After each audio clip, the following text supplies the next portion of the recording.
देखिए अभी तक हम पढ़ चुके हैं पार्ट ए में, ठीक है, जनजातियों के विषय में हम पढ़ रहे थे। जनजातियों के विषय में हम पढ़ चुके हैं जनजाति समाज क्या था। तो जनजाति समाज के विषय हमने पढ़ा ऐसे समाज जो ब्राह्मणों द्वारा बनाए गए नियम को मानते नहीं थे, और ऐसे समाज जो ब्राह्मणों द्वारा बनाए गए सामाजिक और कर्मकांडों को भी नहीं मानते थे, सामाजिक नियमों को और कर्मकांडों को भी नहीं मानते थे। साथ ही साथ ऐसे समाज में असमानता नहीं पाई जाती थी। इन लोगों को बोला गया जनजाति लोग, ठीक है। जनजाति लोग कृषि का भी कार्य करते थे, शिकारी भी होते थे और पशुपालन भी करते थे। कभी कभी जनजाति लोग खाना बदोश भी होते थे। साथ ही साथ बताया गया जनजातियों के विषय में, दो जनजाति के विषय में बताया गया, अहोम और गोंड जनजाति। गोंड जनजाति के विषय हमने पढ़ लिया है। गोंड जनजाति के विषय हमने पढ़ा कि गोंड जनजाति के विषय में जानकारी हमको कहां से मिलती है? अकबरनामा से मिलती है। 1565 में आसिफ खान नामक एक सूबेदार ने क्या करा था? रानी दुर्गावती पर हमला कर दिया, और रानी दुर्गावती क्या करती हैं? वीरता पूर्वक लड़ती हुई शहीद हो जाती हैं या आत्मसमर्पण नहीं करती हैं, मर जाना पसंद करती हैं। ओके, इसके बाद इसके पुत्र का नाम क्या था? वीर नारायण, है ना। इसका पुत्र भी युद्ध में मारा जाता है, ठीक है। रानी दुर्गावती राजपूत महोबा चंदेर राजा के क्या थे? पुत्री थी। और जो दलपत था इसका पति, रानी दुर्गावती के पति था दलपत, वो गोंड जनजाति का क्या था? राजा का पुत्र था, है ना, या राजकुमार था। ये चीजें हमने पीछे पढ़ लिया है। अब हम पढ़ेंगे अहोम जनजाति के विषय में। ओके, अब हम क्या पढ़ेंगे? अहोम जनजाति के विषय में। अहोम के विषय में पढ़ते हैं। अहोम लोग मौजूदा म्यांमार से आकर 13वीं सदी में ब्रह्मपुत्र नदी घाटी में आकर बस गए। ओके, उन्होंने भुइयां को ब्रेकर में बताया गया भूस्वामी लोगों की पुरानी राजनीतिक व्यवस्था का दमन करके नए राज्य की स्थापना की। उन्होंने भूस्वामी व्यवस्था की क्या करा? दमन कर दिया और नए व्यवस्था प्रारंभ किया या नए राज्य की स्थापना की। किसने? अहोम ने। अहोम जनजाति कहां से आई है? म्यांमार से। ओके, 16वीं सदी के दौरान उन्होंने चुटियों 1523 और कोच हजों 1581 के राज्यों को अपने राज्य में मिला लिया। ये पूर्वी भारत का क्षेत्र है ना। क्या? चुटियों और कोच हजों को अहोमों ने क्या करा? अपने राज्य में मिला लिया। उन्होंने कई अन्य जनजातियों को भी अधीन में कर लिया। अहोमों ने एक बड़ा राज्य बनाया और इसके लिए 1530 के दशक में ही इतने वर्षों पहले आग्नेय शास्त्रों का ना बाबर का प्रयोग किया था 1526 में, और 1530 की बात है। 1530 के दशक में ही इतने वर्षों पहले आग्नेय शास्त्रों का इस्तेमाल किया।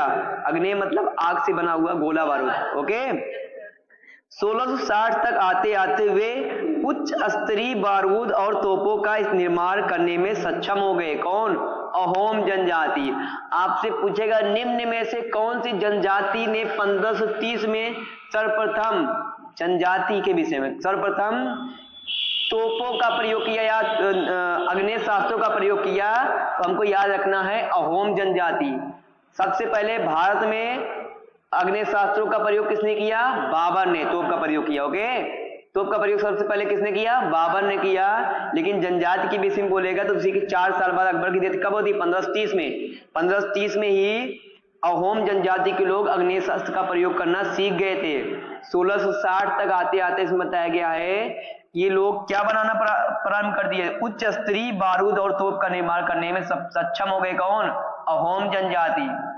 ठीक है, अहोम जनजाति पर अधिकार पूरी तरीके से मुगलों द्वारा हो नहीं पाया था, है ना। यानी वो पूरा भारत का एक ऐसा क्षेत्र था जहां पर मुगल अपना अधीन करने में असक्षम हो गए थे ना। एक बार तो पराजित जीते थे, लेकिन फिर से क्या हो गए? असफल हो गए। अभी हम पढ़ेंगे। लेकिन अहोम लोग को दक्षिण पश्चिमी से कई आक्रमणों का सामना करना पड़ा, दक्षिणी पश्चिम से। ओके, 1662 में मीर जुमला के नेतृत्व में मुगलों ने अहोम राज्य पर हमला किया। ठीक है, आपने पढ़ा 1662 में मीर जुमला के नेतृत्व में मुगलों ने अहोम राज्य पर हमला किया। अब हम अहोम के विषय में थोड़ा लिख लेते हैं जो पढ़े है ना। अहोम के विषय में हमने पहले क्या पढ़ा?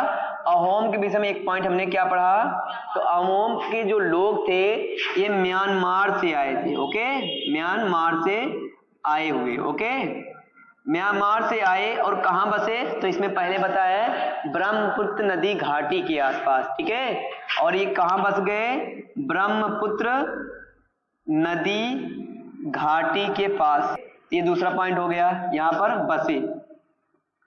बोलो स्पष्ट है। इन्होंने कई राज्यों को अपने अधीन कर लिया, अहोमों ने कई राज्यों को अपने अधीन कर लिया, जिसमें बताया गया कौन कौन से राज्य, चुटियों 1523 में चुटियों और 1581 में कोच हजो। तो यहां लिखेंगे चुटियों और किसे, चुटियों नाम है ना उस क्षेत्र का, चुटियों और जनजाति है ना, कोच हाजो और चुटियों प्लस कोच हाजो। कोच हाजो को क्या करा, अपना अधीन कर लिया। अभी जो शब्द हमको याद रखेंगे, अभी तक ये शब्द हमारे लिए नए थे, लेकिन अब हम याद रखेंगे। चुटियों को क्या करा, अपने अधीन किसने कर लिया था, अहोम ने। कब, 1523 में। ठीक है, 1523 में अभी बाबर भी नहीं आया, 1526 में आता है। ओके, अभी दिल्ली सल्तनत चल रहा है। ओके, और 1581 में कोच हजो पर, 1581 में किसका शासन काल है, अकबर का, है ना। तो 1523 में चुटियों, 1581 पर किस पर, कोच हजो पर अहोमों ने अधिकार कर लिया। ओके, और इसमें बताया गया सर्वप्रथम अग्नेय शास्त्र का प्रयोग किसने किया, इसमें अहोम जनजाति ने अग्नेय शास्त्र का प्रयोग किया, लेकिन बड़ी मात्रा में या उच्च स्तरीय रूप में, उच्च स्तरीय, ओके, उच्च स्तरीय तोप बनाने में सक्षम कब हुए, तोप बनाने में कब सक्षम हो गए, सक्षम 1660 में। 1660 में क्या हो गए, ये उच्च स्तरीय तोप बनाने में या बारूद बनाने में सक्षम हो गए थे। किस, कौन, अहोम। स्पष्ट है। इसमें बताया गया है अहोमों पर दक्षिण पश्चिम से कई आक्रमण हुए। इसी में एक आक्रमण 1662 का वर्णन है। कब का, 1662 का। 1662 में हमला हुआ किस पर, अहोमों पर हमला हुआ, किसके द्वारा, मुगलों की सेना द्वारा। ओके, मुगलों की सेना द्वारा अहोमों पर हमला हुआ। अब देखेंगे 1660 में ये भी उच्च स्तरीय तोप और बम बारूद बनाने के सक्षम हो गया है अहोम जनजातियों के। 1660 में, 1662 में हमला करता है कौन, मुगल सेना। आप पढ़े होंगे 1658 में, कब, 1658 में शाहजहां की तबीयत जब खराब होती है तो कौन शासक बनता है, औरंगजेब। यानी 1662 में कौन शासक है, औरंगजेब। मुगल सेना उस समय मुगल शासक कौन है, औरंगजेब है। 1500 की बात करेंगे, 1556 से अकबर का शासनकाल है, और 1658 से बात करेंगे किसका शासनकाल है, औरंगजेब का। ठीक है, अकबर के बाद कौन, थोड़ा सा अगर क्लियर करना चाहें, अकबर पहले, अकबर के बाद जहांगीर, जहांगीर के बाद शाहजहां, और शाहजहां के बाद औरंगजेब। यही तो है, औरंगजेब। ठीक है, अगर बात करेंगे शासनकाल का तो 1556 से कब तक, 1605। ठीक है, और ये 1605 से लेकर कब तक, 1627, और ये 1627 से लेकर कब तक, 1658 मुख्य रूप से मान लेंगे, और ये 1658 से लेकर कब तक, 1707 तक आखिरी शक्तिशाली शासक माना जाता है। ओके, अब इसके बाद यहाँ पर मुगलों की सेना ने हमला करा, जिसका नेतृत्व कौन कर रहा था, मीर जुमला। इसका नेतृत्व कौन कर रहा था, मीर जुमला।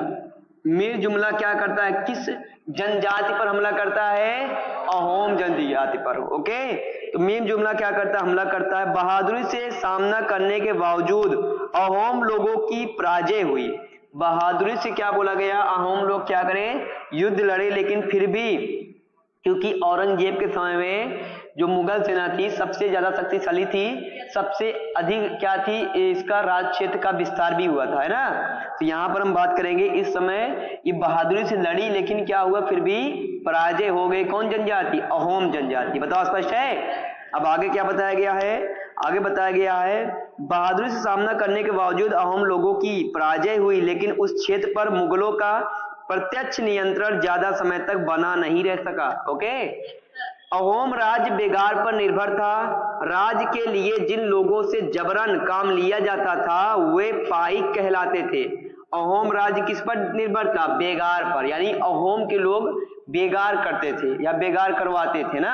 अहोम, बेगार का मतलब होता है कि किसी से जबरन काम कराना और उसको पैसे ना देना, ठीक है, यही बेगार है। ओके, ठीक है, तो अहोम राज्य किस पर निर्भर था? बेगार पर निर्भर था। राज्य के लिए जिन लोगों से जबरन काम लिया जाता था वे पाइक कहलाते थे। ओके, तो अहोम लोग का निर्भरता किस पर थी? तो अहोम लोग किस पर निर्भर थे? जिसमें बताया गया है बेगार पर। अहोम लोग किस पर निर्भर थे? बेगार, यानी एक दूसरे का समर्थन देकर क्या कर रहे थे?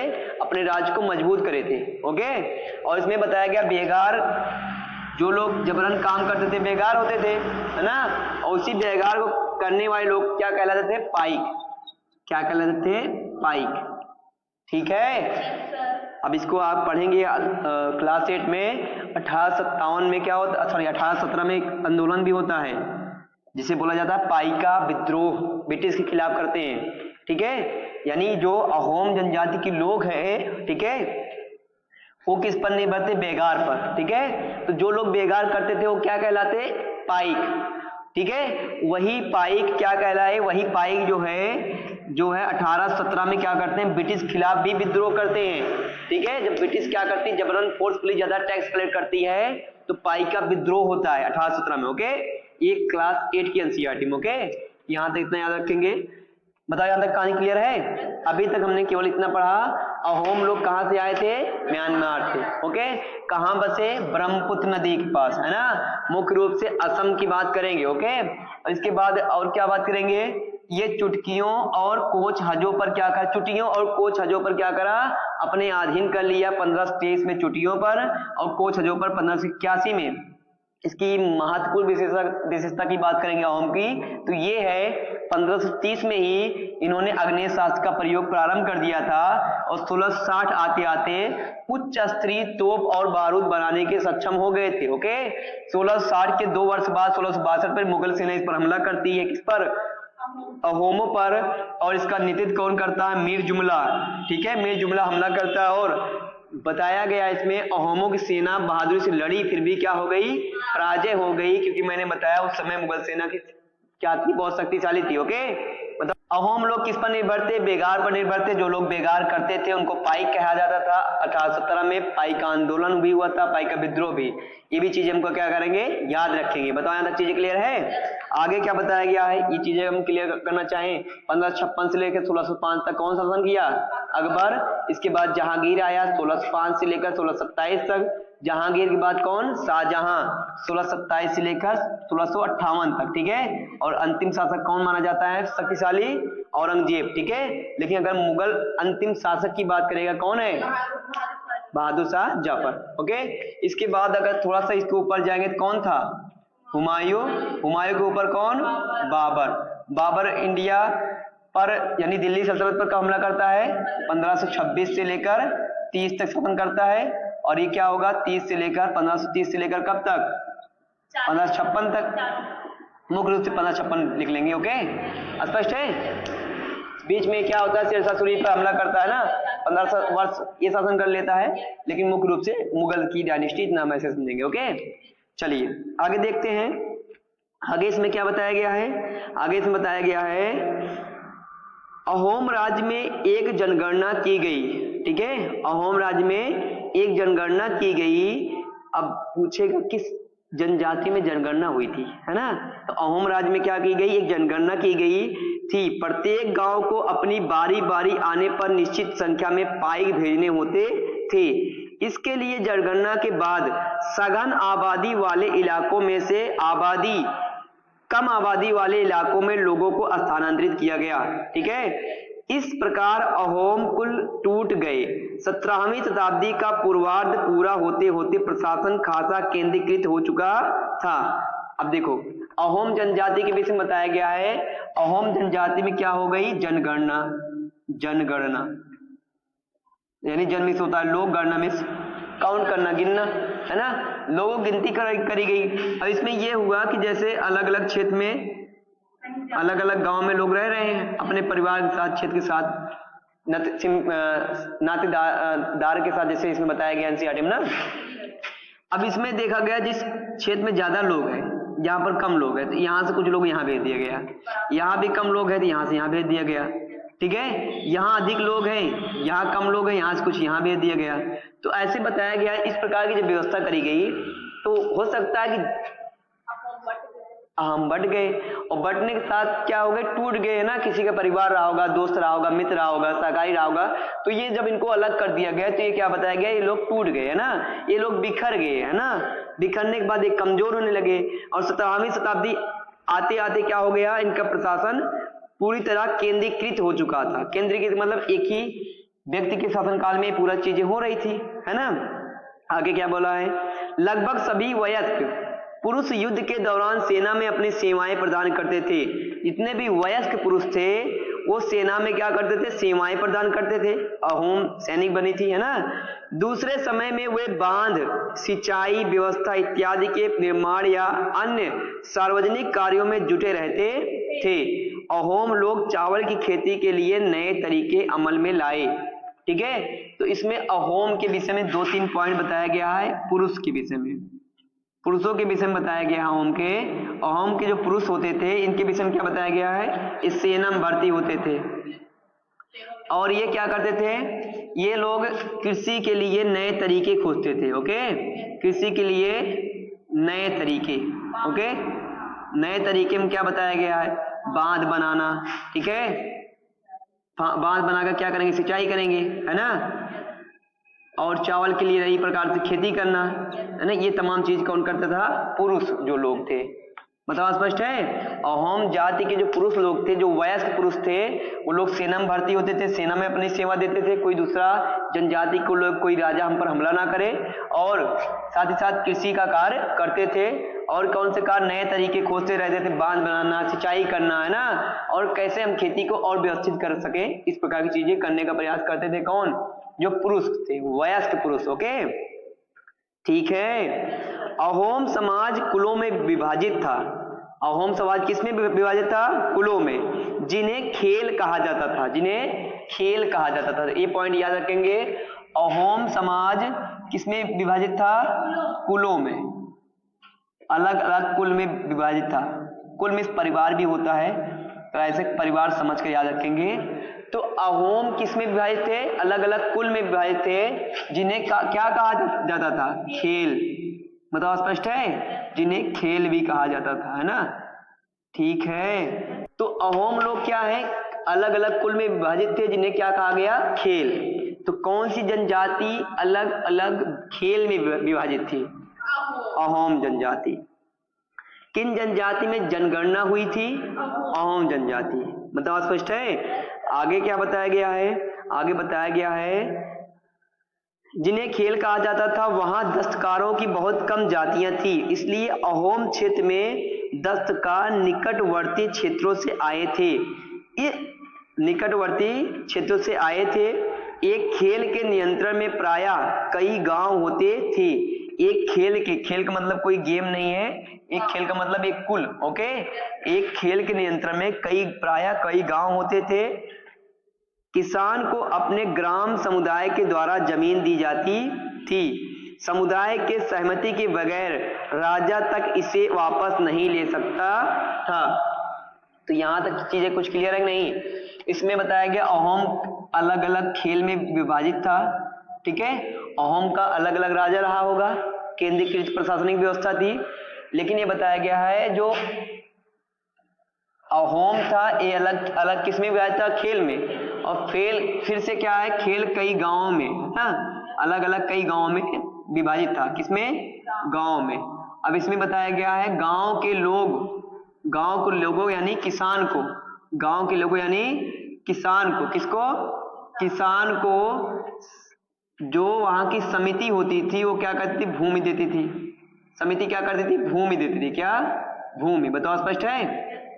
तो भूमि देती थी, और ये भूमि जो किसान को दे दिया समिति ने, है ना, इस भूमि को राजा भी वापस नहीं ले सकता। इस भूमि को राजा भी वापस नहीं ले सकता। ठीक है, तो अहोम डायनेस्टी अलग अलग कुल में विभाजित थी जिसे खेल कहा गया। इस खेल को फिर से अलग अलग गांव में, मतलब एक खेल के अंतर्गत कई गांव नियंत्रण में आ रहा था। ओके, अब इन गांव में जो किसान होते थे उन किसानों को जो एक समिति बनती थी उस गांव में, उन समिति द्वारा क्या दिया जाता था, जमीन। अब वो जमीन अगर दे दिया गया किसान, जिस किसान को, उसको राजा भी वापस नहीं कर सकता जब तक वो समिति क्या ना चाहे, वापस ना लेना चाहे। ओके, यहां तक चीजें स्पष्ट है। आगे क्या बताया गया है, शुरुआत में अहोम लोग अपने जनजातीय देवताओं की उपासना करते थे। शुरुआत में अहोम की अलग देवी देवता होते होंगे, उनकी पूजा करते थे। ओके, बाद में बताया गया, लेकिन 17वीं सदी के पूर्वार्ध में ब्राह्मणों के प्रभाव में बढ़ोतरी हुई। 17वीं शताब्दी पूर्वार्ध एक होता है, एक उत्तरार्ध होता है। पूर्वार्ध उत्तरार्ध जानते हैं, जैसे 1750 है, इसके पहले 1700 तक जो समय है इसे पूर्वार्ध कहते हैं, और इसके बाद 1800 तक की जो समय है इसे उत्तरार्ध कहते हैं। तो ये तो है 18वीं सदी, 1700 आ गया तो 18वीं सदी हो गया ना, तो 18वीं सदी का इसे क्या बोलेंगे, इसे बोलेंगे पूर्वार्ध बोलेंगे, इसे बोलेंगे उत्तरार्ध।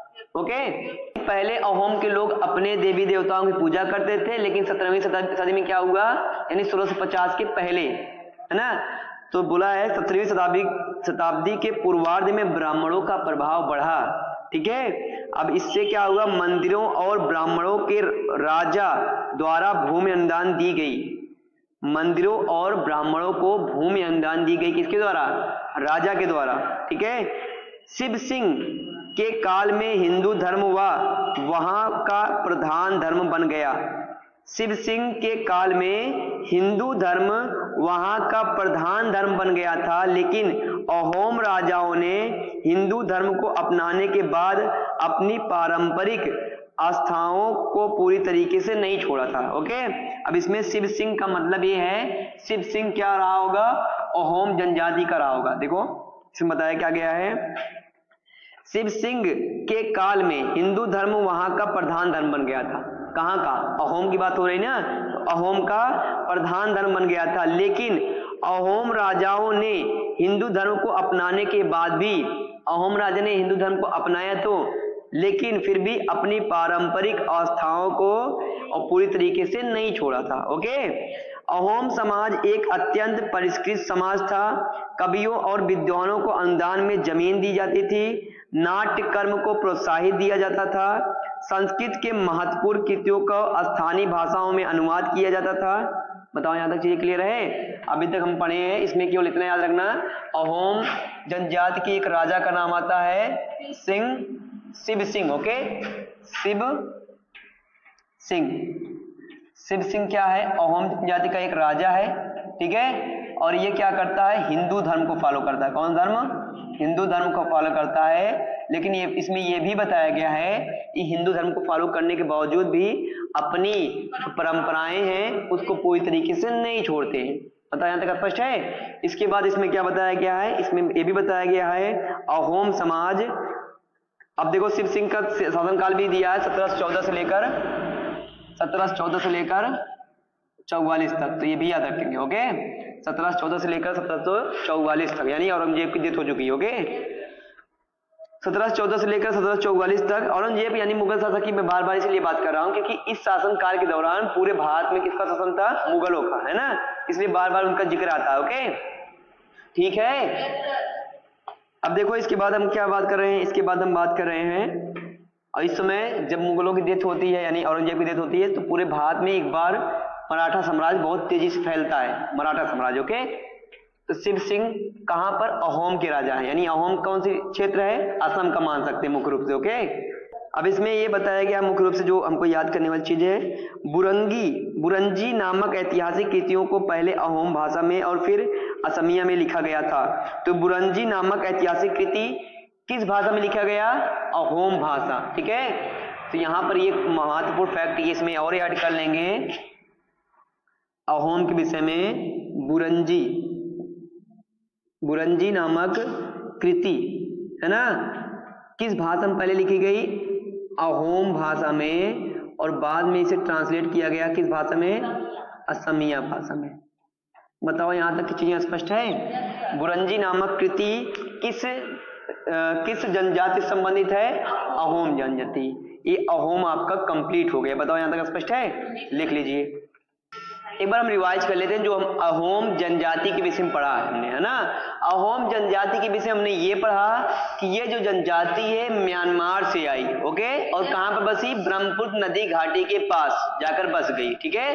अहोम जनजाति के विषय में बात करेंगे। कई कुल में विभाजित थी।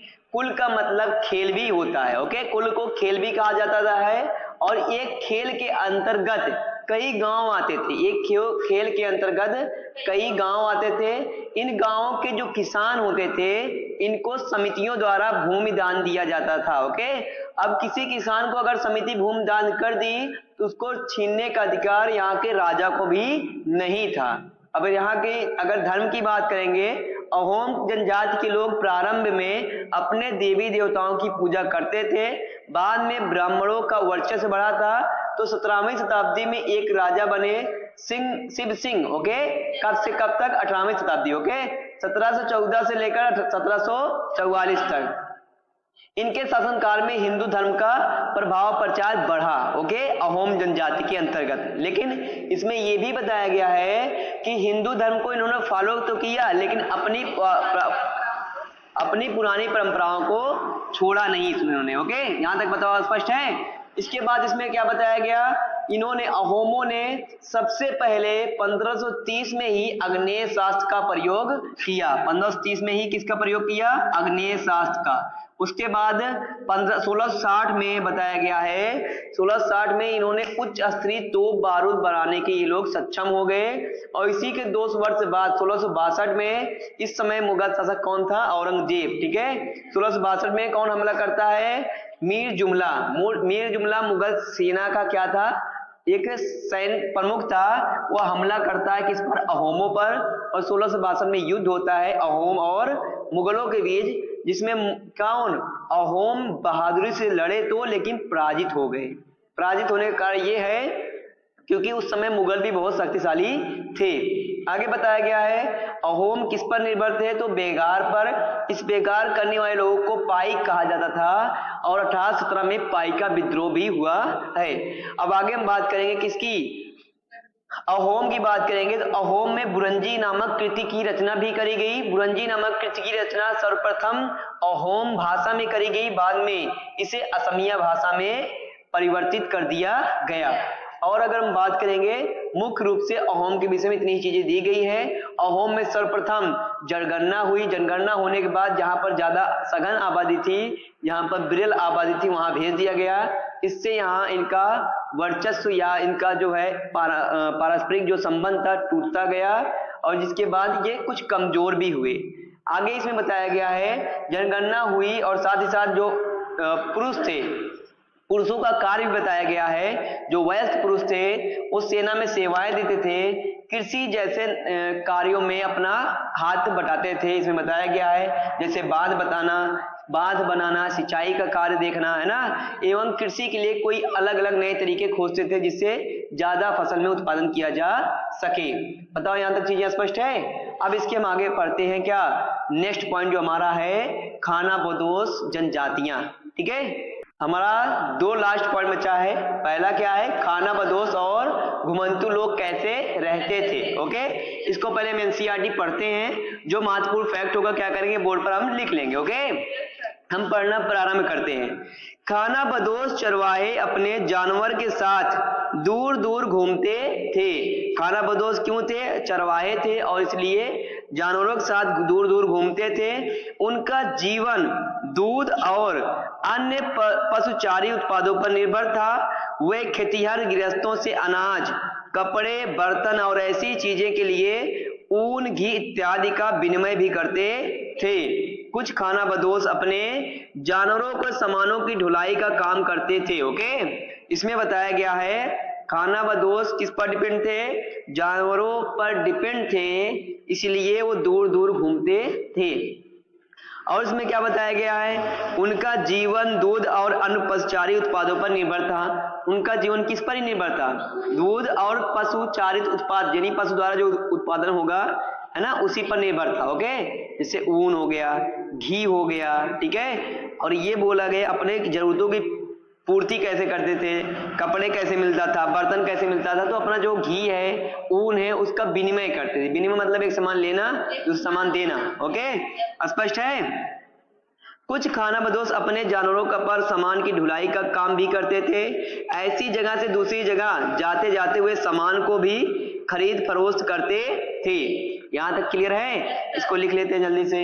इसमें अभी तक हमको ये बताया गया है खानाबदोश किस पर निर्भर थे। खानाबदोश निर्भर किस पर थे? पशुओं पर, ठीक है, और पशुओं द्वारा उत्पादित पदार्थ पर, है ना, पशुओं द्वारा उत्पादित पदार्थ पर, जैसे ऊन, दूध और घी। बताओ, स्पष्ट है? अपनी जरूरत की चीजें किससे पूरा करते थे? अपनी जरूरत की चीजों को पूरा करने के लिए ये क्या करते थे? वस्तु का विनिमय, वस्तु का विनिमय करते थे। यानी ये क्या करेंगे? विनिमय करेंगे। विनिमय करने के लिए क्या करेंगी? जैसे इनके पास क्या है, इस प्रकार की चीज है, दूध, ऊन, घी है, इसको लेंगे, मतलब इसको दूसरे को देंगे और दूसरों से क्या ले लेंगे? दूसरा सामान, जैसे कपड़ा और क्या ले लेंगे? बर्तन। बताओ, स्पष्ट है? वस्तु का विनिमय करते थे। आगे बताया गया बंजारा लोग, और ये लोग जानवरों का प्रयोग किसके लिए भी करते थे? जानवरों का प्रयोग सामान ढोने के लिए भी करते थे। ओके, सामान ढोने के लिए, ठीक है, सामान ढोने के लिए भी करते थे। इसमें लिखा गया ना, जानवरों पर सामान की ढुलाई का भी काम करते थे। स्पष्ट है? क्योंकि ये चरवाहों पर डिपेंड थे, इसलिए एक स्थान से दूसरे स्थान पर आया जाया करते थे। आगे बोला गया है खानाबदोश, क्लियर है ना? खानाबदोश चरवाहे अपने जानवरों के साथ दूर दूर तक घूमते थे, ठीक है, अपने जानवरों के साथ, जानवर जहां चारा मिलेगा वहीं लेकर जाएंगे, इसलिए दूर दूर घूमते थे। यहां तक चीजें क्लियर है? और ऊन, दूध, घी पर डिपेंड थे, पशुओं पर डिपेंड थे, सामान ढोने का काम करता था, और जरूरत की चीजें वस्तु विनिमय द्वारा पूर्ति कर लेते थे। ओके, आगे बताया गया है बंजारा लोग सबसे महत्वपूर्ण व्यापारी खानाबदोश थे। सबसे महत्वपूर्ण व्यापारी खानाबदोश कौन था? बंजारे लोग, ठीक है। तो यहां पर अगर हम बात करें किसकी? बंजारे के विषय, बंजारे के विषय में बताया गया है। ये क्या थे? ये सबसे महत्वपूर्ण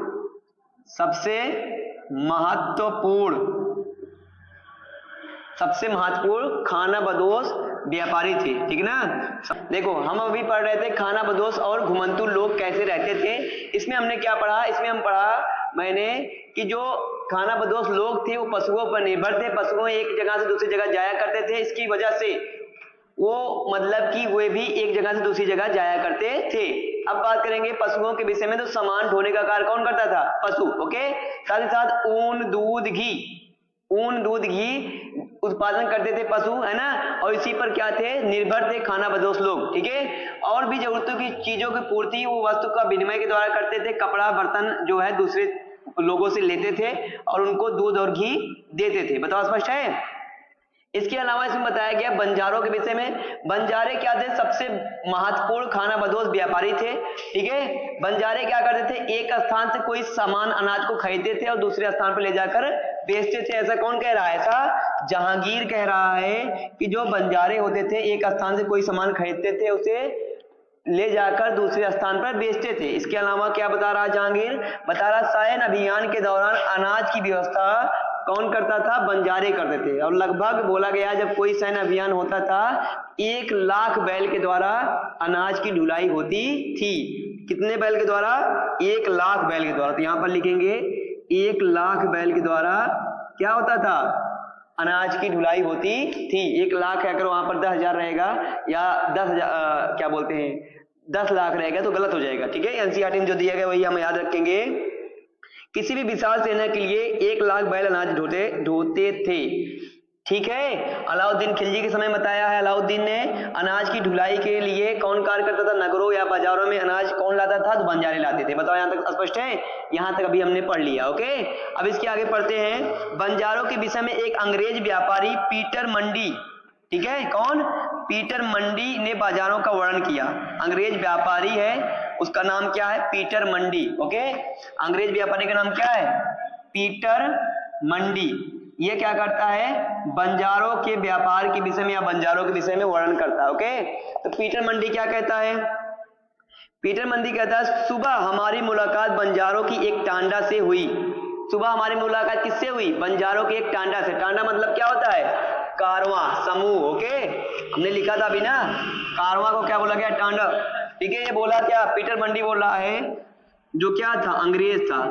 पीटर मंडी क्या बोल रहा है? पीटर मंडी कह रहा है हमारा जो पीटर मंडी क्या कह रहा है? हमारी मुलाकात बाजारों की एक टांडा से हुई जिसमें 14,000 बैल थे। कितने बैल थे?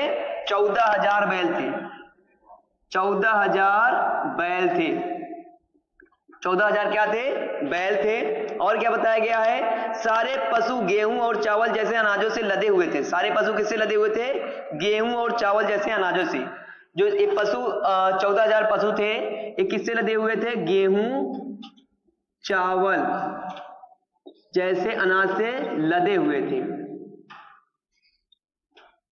ठीक है, कौन कह रहा? पीटर मंडी कह रहा, जो कि अंग्रेज है। वो क्या कह रहा है कि हमारी मुलाकात एक टांडा से हुई। हमारी मुलाकात किससे हुई? एक टांडा से हुई। टांडा का मतलब आपने समझा क्या होता है? टांडा का मतलब होता है कारवां। ठीक है, यानी बंजारों का समूह जिसमें 14,000 बैल थे। 14,000 बैलों पर, अब 14,000 बैल कितने ज्यादा संख्या में रहे होंगे ना? 14,000 बैल के पर गेहूं और चावल क्या था? लदे हुए थे। ओके, आगे क्या बताया गया है? आगे इसमें बताया गया है ये लोग अपनी पूरी घर गृहस्थी, बीबी और बच्चे अपने साथ लेकर चलते थे। यानी एक स्थान से दूसरे स्थान जब जाते थे, केवल अनाज को लेकर नहीं जाते थे, अपनी बीबी बच्चे सभी को साथ लेकर जाते थे। ओके, तो ये बताया गया है 14,000 बैल के साथ ये लोग क्या थे? बीबी लिखा है इसमें और बच्चे के साथ, ठीक है, जाते थे। ओके, आगे बोला गया है एक टांडा में कई परिवार होते थे। एक टांडा में कई परिवार होते थे, यानी एक कारवां में कई परिवार होते थे और सभी लोग अपने बीबी और बच्चे को लेकर जाते थे। ठीक है, उनका जीने का तरीका उन भारवाहकों से मिलता जुलता है जो लगातार एक जगह से दूसरी जगह जाते रहते थे। गाय बैल उनके अपने अपने होते थे। गाय बैल क्या होते थे? जो गाय बैल पर सामान ढोते थे उनके अपने अपने होते थे। ओके, साथ ही साथ बोला गया है कई बार वे सौदागरों से भाड़े पर नियुक्त किए जाते थे। यानी ये जो बैल को ढोते थे सामान को ना, ये बैल किसके होते थे?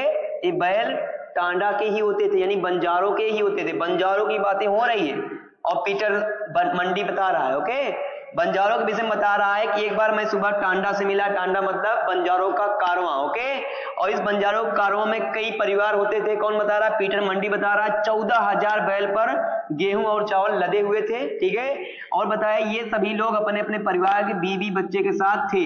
ठीक है, और जो ये गाय बैल होते हैं, ये जो गाय बैल होते हैं ये बंजारों के ही होते हैं। किसके होते हैं? बंजारों के ही होते हैं। कई बार ये लोग सौदागरों से क्या करते हैं? बैल को उधार लेते हैं या भाड़े पर लेते हैं। ओके, स्पष्ट है? आगे इसमें बोला गया है अनाज जहां सस्ता उपलब्ध है वहां से वे खरीदते हैं और उस जगह ले जाते हैं जहां वह महंगा हो, है ना? तो बंजारे किसका कार्य कर रहे हैं? व्यापार का कार्य कर रहे हैं। यही बात कौन बताया? जहांगीर बताया कि जहां पर सस्ता होता था वो खरीदता था और दूसरी जगह ले जाकर बेचते थे। वही बात पीटर मंडी भी बता रहा है कि बंजारे जहां पर सस्ता अनाज मिलता वहां से खरीदते और जहां पर महंगा होता वहां ले जाकर बेचते। किसके साथ? बीवी बच्चों के साथ, है ना? सभी बैल के साथ उसको ले जाकर दूसरे स्थान पर बेच देते थे। ठीक है, सैन्य अभियान के दौरान जहांगीर ने बताया 1 लाख की संख्या में बैल क्या करते थे? अनाज को ढोते थे। बताओ यहां तक स्पष्ट है? इसके बाद क्या बोला गया है?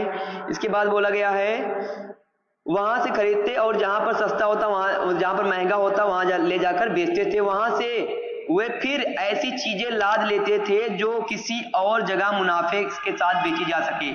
समझ रहे हो नहीं? अच्छे व्यापारी थे। एक जगह से क्या लेगा? उन्हें अनाज खरीदा जहां सस्ता मिला। ओके, बंजारों के व्यापार के विषय में बात करेंगे। यहां पर लिखते हैं व्यापार किसका? बंजारों का। तो बंजारों के व्यापार के विषय में पीटरबर्ग कहता है कि एक जगह से सस्ता अनाज क्या करते? खरीदते, सस्ता अनाज। ओके, और इसे क्या करते, इसे बेचते कहां पर, महंगे दामों पर। ओके, उसके बाद यहां से ऐसे ही नहीं चले आते, यहां से फिर से कोई सामान ले लेते, सामान खरीदते और इसको दूसरी जगह पर फिर से बेच देते थे। यानी ऐसा नहीं केवल एक ही तरफ से प्रॉफिट कमाएंगे, ठीक है, इधर से कुछ लिया, ले जाकर बेचा, उधर से फिर से कुछ खरीद कर लेकर इधर आकर बेच दिया। समझ में आ रही बात कि नहीं? इस प्रकार से अच्छे व्यापारी कौन थे, बंजारे। ओके, कौन बता रहा है, पीटर मंडी बता रहा है, जो कि एक अंग्रेज है। ओके, टांडा में 6 से 700 लोग रहते थे, 6 से 700 लोग, यानी एक टांडा में इसमें कितने लोग बताया गया है, 600 से 700 लोग। समझ में आ रही बात कि नहीं? 600 से 700 लोग रहते थे एक टांडा में। स्पष्ट हो रही बात कि नहीं? एक टांडा में, एक कारवां में 600 से 700 लोग रहते थे और इसमें 14,000 बैल रहता था, जिसके द्वारा सामान का क्या करता था, ढुलाई, है ना, अनाज को एक स्थान से दूसरे स्थान पर खरीदने और बेचने का कार्य करते थे। ठीक है, आगे क्या बताया गया है, आगे बताया गया वो एक दिन में 6 या 7 मील से ज्यादा सफर नहीं करते थे, यहां तक कि ठंडे मौसम में भी एक दिन में कितने दिन का यात्रा करते थे, तो एक दिन में बताया गया है 6 से 7 मील की यात्रा करते थे प्रतिदिन। बताओ, स्पष्ट है? आगे क्या बताया गया है, आगे इसमें बताया गया है अपने गाय बैलों से सामान उतारने के बाद वे उन्हें चरने के लिए खुला छोड़ देते थे। क्या बताया गया इसमें, अपने गाय बैलों पर से सामान उतारने, जब जहां रुकते थे ना, अपने गाय बैलों से सामान उतार देते थे और उसको खुला छोड़ देते थे चरने के लिए। ओके, क्योंकि उसको भी तो चारा चाहिए, तभी तो चल पाएगा, क्योंकि यहाँ जमीन पर्याप्त है और उन्हें रोकने वाला कोई नहीं। ठीक है, तो ये बातें बताओ, स्पष्ट है? वो सामान एक पीटर मंडी बता रहा है, जो अंग्रेज है वो बता रहा है, हम सुबह होते ही एक किससे मिले, टांडा से मिले। टांडा का मतलब होता है बंजारों का समूह, बंजारों का कारवां, जिसमें लगभग 600 से 700 लोग होते थे। अब इसमें 600-700 लोग क्या करते हैं, 14,000 बैल को एक साथ लेकर चलते हैं, जिसमें क्या होते हैं, गेहूं और चावल लदे हुए होते हैं ना। ये एक स्थान जहां पर सस्ता होता था वहां से खरीदते थे, जहां महंगा होता वहां बेचते थे, और उसके बाद वहां से फिर से कुछ खरीद लेते और दूसरे स्थान पे ले जाकर बेच देते। इस प्रकार से ये क्या थे, एक सबसे महत्वपूर्ण खानाबदोश व्यापारी थे।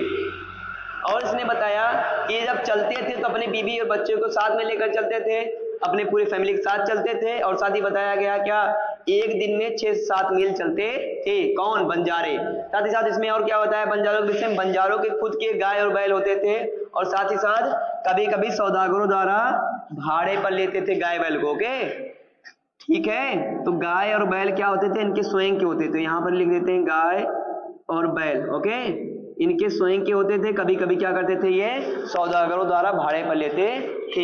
यहां तक चीजें क्लियर हैं, इसको लिख लीजिए। अब हम इस चैप्टर का लास्ट पॉइंट पढ़ेंगे, बदलता समाज। ठीक है, अब इसमें क्या बताया गया, जैसे जैसे अर्थव्यवस्था और समाज की जरूरतें बढ़ती गई, नए हुनर वाले लोगों की आवश्यकता पड़ी, वर्णों के भीतर छोटी छोटी जातियां उभरने लगी। उदाहरण के लिए ब्राह्मणों के बीच नई जातियां सामने आई। दूसरी ओर कई जनजातियों और सामाजिक समूहों के जाति विभाजित समाज में शामिल कर लिया गया। अब इसमें बताया जैसे जैसे अर्थव्यवस्था बदलती गई तो नई नई जातियां भी बनती गई, इतने ही समझो, है ना। आगे क्या बताया गया है, जैसे इसमें बताया गया है अलग अलग क्षेत्र में जो विशेषज्ञ होते गए उनका नाम दिया गया, सुनार, लोहार, बढ़ई, राजमिस्त्री को भी ब्राह्मणों द्वारा जातियों के रूप में मान्यता दी गई, है ना। अगर आपसे पूछेगा, अभी तक तो केवल 4 वर्ण था, है ना, 4 वर्ण कौन कौन सा था, ब्राह्मण, क्षत्रिय, वैश्य, शूद्र। अब इसमें बताया गया जैसे जैसे लोग समृद्ध होते गए, जैसे जैसे लोग क्या होते गए, उनकी अर्थव्यवस्था बेहतरीन होती गई, वैसे वैसे नई नई जातियां इसमें उत्पन्न होने लगी, है ना। जैसे बताया गया है जो लोग जिस काम में क्या थे, माहिर थे या विशेषज्ञ थे, उनको एक जाति दे दी गई, सुनार दे दिया गया। एक जाति क्या दे दिया गया, सुनार। ठीक है, लोहार क्या हुआ, हाँ यहीं से। अभी तक हम पढ़े थे एनसीईआरटी में 4 वर्ड पढ़े थे ना, क्लास 6 में। अब इसमें बताया गया और अलग अलग जातियां, इन समूहों में जब लोग जो शिल्पकार थे अलग अलग कार्य करते थे, उन शिल्पकारों द्वारा जो कार्य किया जाता था वो जब समृद्ध होने लगे तो उनको एक अलग जाति बता दी गई। आप सोना संबंधित जो वर्क करेगा उसको सुनार बोला गया, लोहार बोला गया। और कौन सी जाति? बढ़ई, राजमिस्त्री, बढ़ई राजमिस्त्री जो घर और बनाते हैं, ओके, राजमिस्त्री। ये अलग फिर से क्या बन गया? अलग फिर से जाति बन गई। बताओ स्पष्ट है? इसमें बताया गया है राजमिस्त्री को भी ब्राह्मणों द्वारा जातियों के रूप में मान्यता दी गई। वर्ण के बजाय जाति, वर्ण के बजाय जाति समाज के संगठन का आधार बनी। अब यहाँ पर अभी तो वर्ण हम पढ़ रहे थे, ये क्या बन गया? जाति बन गई। ओके, और जाति की व्यवस्था किसने करी? ब्राह्मणों ने। ओके, इन्होंने मान्यता दी कि आप सुनार हैं, आप लोहार हैं, आप बड़े हैं। ओके, ब्राह्मणों ने। ओके, यानी जो लोग समृद्ध हुए, चलो ठीक है आप इस प्रकार से काम अच्छा कर पा रहे हो, आप क्या है? सुनार हैं, आप बढ़ई हैं, आप क्या है? राजमिस्त्री हैं। ओके, इनको भी क्या मिल गई? वर्ण के प्लेस पर। अब कौन सी वर्ण के साथ साथ कौन सी जाति मिल, क्या कौन सी व्यवस्था हो गई इनके साथ? समाज में जाति की व्यवस्था हो गई। ठीक है, आगे देखिए आगे क्या बताया गया है? 11वीं और 12वीं सदी तक आते आते क्षत्रियों के बीच नए राजपूत गोत्रों की ताकत में काफी इजाफा हुआ। 11वीं और 12वीं सदी में, है ना? 11वीं और 12वीं सदी में कौन राजा था? पृथ्वीराज चौहान, 12वीं सदी में ना। अब बोला है वे हूण, चंदेल, चालुक्य और कुछ दूसरे वंश परंपराओं से आते थे। जैसे हूण शासक है ना, हूण शासक ये तिब्बत के क्षेत्र में थे, बाद में यूरोप में शासन किए। ओके, बाकी आप चंदेल के विषय में आपने समझा, ठीक है? कहां पर? चंदेल जो है महाराष्ट्र के क्षेत्र में, है ना, शासन किए, है ना, मध्य प्रदेश में, है ना। मध्य प्रदेश में क्या है? खजुराहो का मंदिर है। ओके, आगे क्या है? चालुक्य शासक आपने पढ़ा, दक्कन का जो भाग है महाराष्ट्र और इसके नीचे वाला भाग है ना, ये लोग राजपूत, नए राजपूत का क्या हुआ? जन्म हुआ। इनमें से कुछ पहले जनजातियों में आते थे। इनमें से जो चंदेल है, चालुक्य है, इनमें से कुछ बताया गया है पहले जनजातियों में आते थे और बाद में कई कुल राजपूत मान लिए गए। धीरे धीरे उन्होंने पुराने शासकों की जगह ले ली और विशेषता कृषि वाले क्षेत्रों में यहाँ कई तरह के परिवर्तन हो रहे थे। शासकों ने शक्तिशाली राज्यों के निर्माण में अपनी संपदा का इस्तेमाल किया। ठीक है, अब देखो यहाँ पर नई जाति तो बनी। अब इसमें आगे क्या बताया गया है? इसमें आगे बताया गया है राजपूतों में भी नए नए समाज बने। जैसे कुछ जनजातियां थी, पहले क्या थी? कुछ जनजाति थी, जनजाति, है ना। तो जनजाति क्या हो गई? जनजाति को बताया गया है ये लोग क्या होने लगे? अपने आप को शासक घोषित कर दिए। जिसमें कुछ जनजाति में बताया गया है चंदेल शासक तो राजपूत कहलाए, ठीक है। और कौन शासक? देखो चंदेल के महोबा की पुत्री, हाँ, दुर्गावती से शादी हुई थी ना एक दूसरे जनजाति से, गोंड जनजाति से, है ना। उसके बाद हम चंदेल की बात करें, किसकी? हूण जो शासक हैं इस तिब्बत में थे, तिब्बत के क्षेत्रों में, बाद में यूरोप में शासन किए। ओके, और चालुक्य को समाप्त करके इसका प्रमुख शासक कौन था? पुलकेशियन द्वितीय, है ना, पुलकेशियन द्वितीय। और पुलकेशियन फर्स्ट क्या था? इसका संस्थापक। ठीक है, ये जो है नए राजवंश बने, नए राजपूत राजवंश। ओके, बताओ स्पष्ट है? अभी इसमें आप पीछे पढ़ चुके हैं कि जो क्या थे? गोंड जनजाति के लोग थे, वो भी क्या चाहते थे कि हम भी राजपूत बने। और आपने देखा था कि एक गोंड जनजाति का जो राजा था उसके पुत्र का विवाह भी चंदेल राजा से हुआ था। यानी ये लोग कहीं ना कहीं अपना समझते थे, इसलिए शादी किए। नहीं कोई राजपूत जनजाति से शादी क्यों करेगा? ओके, आगे क्या बताया गया है? शासकों के रूप में राजपूत गोत्रों के उदय के उदाहरण का जनजाति लोगों के अनुसरण किया। धीरे धीरे ब्राह्मणों के समर्थन से कई जनजातियां जाति व्यवस्था का हिस्सा बन गई, लेकिन केवल प्रमुख जनजाति परिवार ही शासक वर्ग में शामिल हो पाए। इसमें बताया गया है जो जनजाति लोग थे धीरे धीरे कहाँ मेन स्ट्रीम में जब आ गए, तो ये लोग, कई लोग राजपूत हो गए, कई लोग ब्राह्मण हो गए, कई लोग क्षत्रिय, मतलब अलग अलग समाज में शामिल हो गए, अलग अलग वर्ण में। लेकिन शासक वही बना जो प्रमुख था। ओके, जो राजपूतों में प्रमुख था वही क्या बन पाया? शासक बन पाया। इसके आगे बताया गया है उनकी बहुसंख्यक आबादी समाज की छोटी जातियों में ही जगह बना पाई, यानी जनजातियों की जो बड़ी आबादी रही ना, वो क्या रही, निम्न जाति में अपना स्थान बना पाई। कुछ जनजाति के लोग ही उभर कर राजपूत के रूप में उभर सके ना, लेकिन अधिकतर जनजाति निम्न जाति में ही, यानी निम्न वर्ण में, जो आपका लास्ट का वर्ण था ब्राह्मण क्षत्रिय वैश्य शूद्र ना, उसमें ही क्या बताया गया है, जगह बना पाई बहुसंख्यक आबादी जनजातियों की। ओके, आगे बताया गया है, दूसरी तरफ पंजाब सिंध और उत्तर पश्चिमी सरहद की प्रभुत्वशाली जनजातियों ने काफी पहले इस्लाम को अपना लिया था। इसमें अगला पॉइंट क्या है, दूसरी तरफ पंजाब और सिंध और उत्तर पश्चिमी सरहद की प्रभुत्वशाली जनजातियों ने काफी पहले इस्लाम को अपना लिया था। वे जाति व्यवस्था को नकारते रहे। सनातनी हिंदू धर्म के द्वारा प्रस्तावित गैर बराबरी वाले सामाजिक व्यवस्था इन इलाकों में बड़े पैमाने पर स्वीकार नहीं किया गया। ठीक है, इसमें बताया गया ब्राह्मणों के द्वारा ये जाति की व्यवस्था कराई गई। ओके, इसके पहले ब्राह्मण क्षत्रिय वैश्य शूद्र थे ना। उसके बाद बताया गया राजपूतों में कुछ जनजातियां मतलब राजपूत के रूप में उभरी, लेकिन बहुसंख्यक जनजाति किस रूप में, जो निम्न वर्ग था, ब्राह्मण क्षत्रिय वैश्य शूद्र, यानी वैश्य और शूद्र में ही अपना स्थान बना पाई अधिकतर जनजातियां। लेकिन कुछ जनजाति इसमें बताया गया राजपूत के रूप में भी उभरे। इसमें यह भी बताया गया है पंजाब और सिंध, इसमें और क्या बताया गया है, पंजाब और सिंध। यहां पर अगर ऐसे इंडिया का मैप बनाएंगे तो यहां पर क्या है, पंजाब और यहां पर सिंध। ओके, पंजाब और सिंध के विषय में बताया गया है, पंजाब और सिंध, यहाँ की जो जनजातियां थी ये बहुत पहले ही क्या कर ली हैं, ये बहुत पहले ही इस्लाम को कबूल कर ली है। इस्लाम ओके, इस्लाम को जब मान लिया तो इस्लाम में तो जाति व्यवस्था कोई होती नहीं है ना, कोई ईश्वर एक सर्वश्रेष्ठ है, उसके बाद सभी क्या है, समान है। तो इसमें बताया गया है इस्लाम जब क्या करा, इस्लाम को कबूल कर लिया तो उन्होंने गैर बराबरी वाली जो व्यवस्था थी उसको मानने से इनकार कर दिया। एनसीईआरटी में क्या बोला है, इसमें क्या बताया गया है, दूसरी तरफ पंजाब सिंध और उत्तर पश्चिमी सरहद की प्रभुत्वशाली जनजातियों ने काफी पहले इस्लाम को अपना लिया था। वे जाति व्यवस्था को नकारते रहे, ये जाति व्यवस्था को नहीं मानते थे, जाति व्यवस्था को नहीं मानते थे। ओके, जाति व्यवस्था को नहीं मानते थे जो सिंध और पंजाब की जनजाति थे। ओके, और साथ ही साथ क्या बताया गया है, और साथ ही साथ सनातनी हिंदू धर्म के द्वारा प्रस्तावित गैर बराबरी वाली सामाजिक व्यवस्था इन इलाकों में बड़े पैमाने पर स्वीकार नहीं की गई। ये लोग माने गैर बराबरी, वही हो गया है ना, गैर बराबरी वाली व्यवस्था को नहीं मानते थे। बताओ, स्पष्ट है? ठीक है। राज्यों की उत्पत्ति जनजाति लोगों के बीच हुए सामाजिक बदलाव से गहराई से संबंधित है। अब राज्यों की जो उत्पत्ति हुई जनजाति लोगों के बीच हुए सामाजिक बदलाव से गहराई संबंधित है। जैसे ये लोग इस्लाम धर्म कबूल कर लिए है ना, ये लोग क्या करे, अलग अलग जाति से संबंधित हो गए, सुनार लोहार बढ़ई है ना, पहले किसी वर्ण से रहे होंगे। ठीक है, पहले जनजाति थे सभी लोग, कुछ जनजाति शासक के रूप में उभरे, कुछ जनजाति निम्न वर्ग में ही रह गए है ना।